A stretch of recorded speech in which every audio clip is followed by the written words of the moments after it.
sebagai pembimbing dari KIR Laskar Bahari. Di sini saya tidak sendiri, tetapi ditemani oleh anggota KIR yang lain.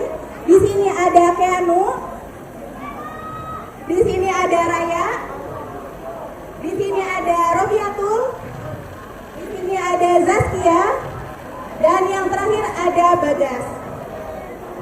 Ada yang tahu tidak hari ini kita mau eksperimen apa? Sebelum kita memulai, kakak-kakak di sini sudah memakai jas laboratorium ya. Jadi kita sudah safety untuk perlindungan dari bahan kimia yang berbahaya. Kemudian di sini juga sudah pakai sarung tangan, boleh ya. Betul, kita sudah pakai sarung tangan dan juga ada kacamata laboratorium. Baik, kita mulai dari yang menggunakan bahan kimia.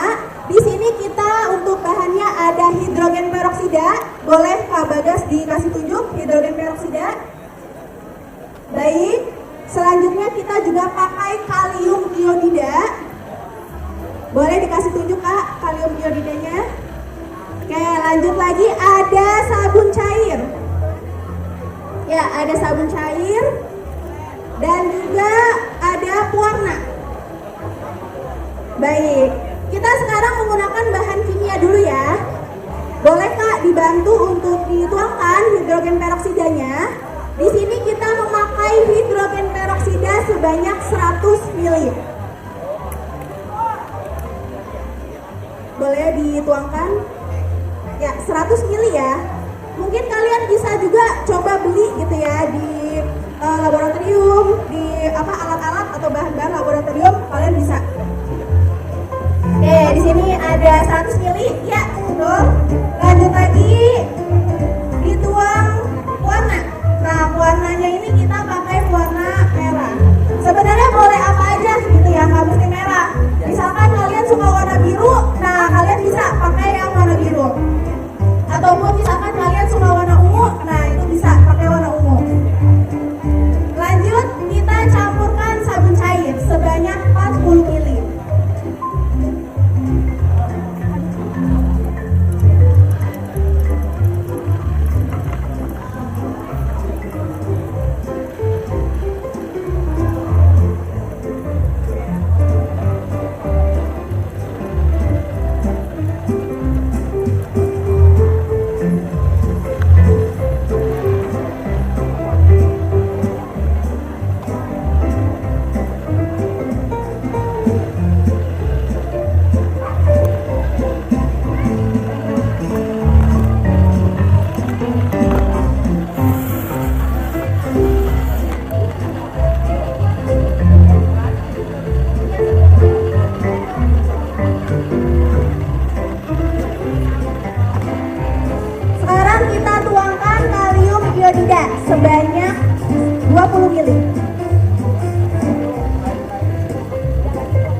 berbentuk busa.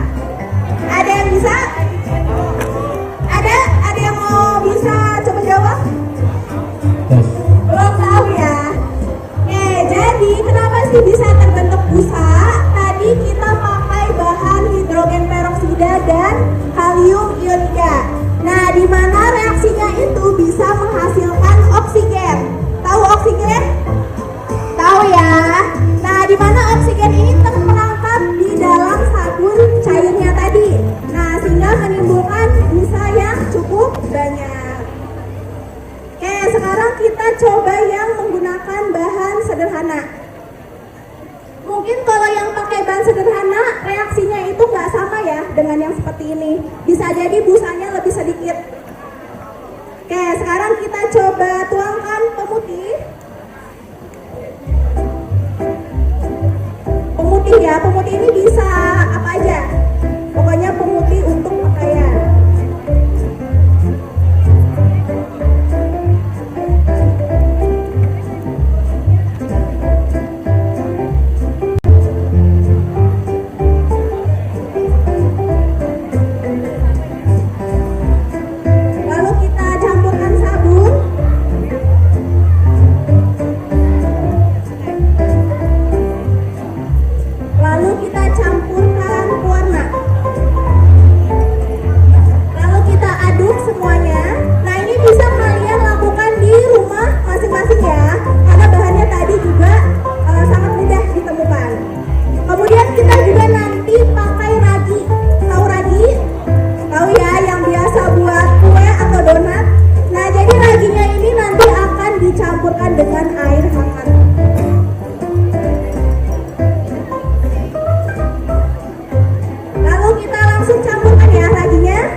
Otomatis terbuka dan otomatis tertutup.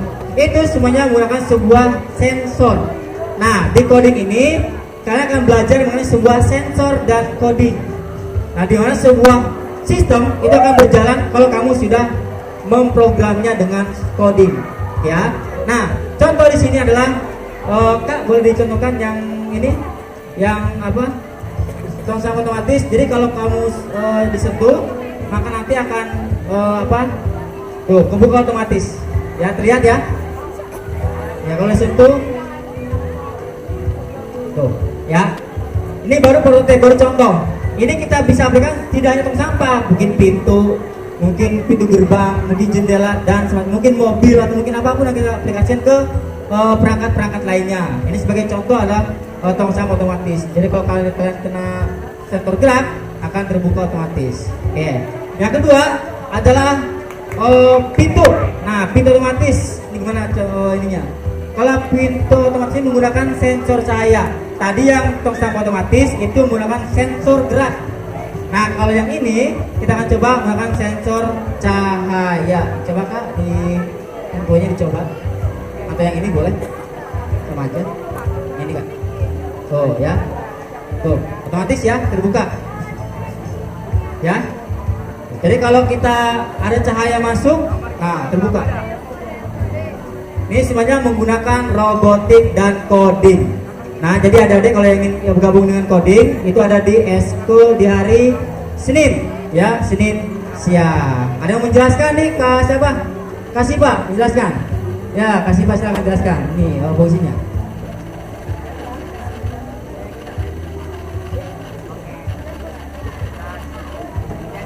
Malu, masih malu-malu. Ya, tuh ya. Kalau yang ini adalah kita buat terbuka otomatis menggunakan sensor cahaya. Nah kalau ini pintu, yang ini ada robot. Ya sebenarnya ada robot lagi Jimo, cuman belum bisa kita tampilkan di sini. Itu harus di ruangan ya. Nanti ada robot, kita bermain membuat robot yang bisa menggunakan sistem otomatis. Kayak nanti robotnya bisa bergerak sendiri, kalau ketemu tembok bisa mundur, atau ketemu kaki tangan bisa berbelok otomatis. Tentunya menggunakan coding, gitu ya. Silakan adik-adik kalau yang ingin gabung, nanti kita pertemuannya di hari Senin siang. Ya akan belajar di lab komputer. SMP juga punya lab komputer. Itu cukup ya. Bang Adi, terima kasih ya. Oke, cukup Pak Said. Ya lanjut. Oke, baik, tepuk tangan sekali. Jadi ternyata di coding itu bukan cuma bagaimana kamu membuat sebuah karya yang fenomenal, tapi juga bagaimana kamu belajar untuk mengambil sebuah keputusan bermain tentang logika, dan bagaimana kamu coba untuk menerapkan kemampuan berpikir kamu untuk jadi lebih kritis dan lebih keren lagi. Ya, yang jelas anak-anak coding ini nanti adalah anak-anak yang akan sangat berbeda sekali dengan kemampuan berpikirnya jauh lebih hebat dan jauh lebih keren lagi.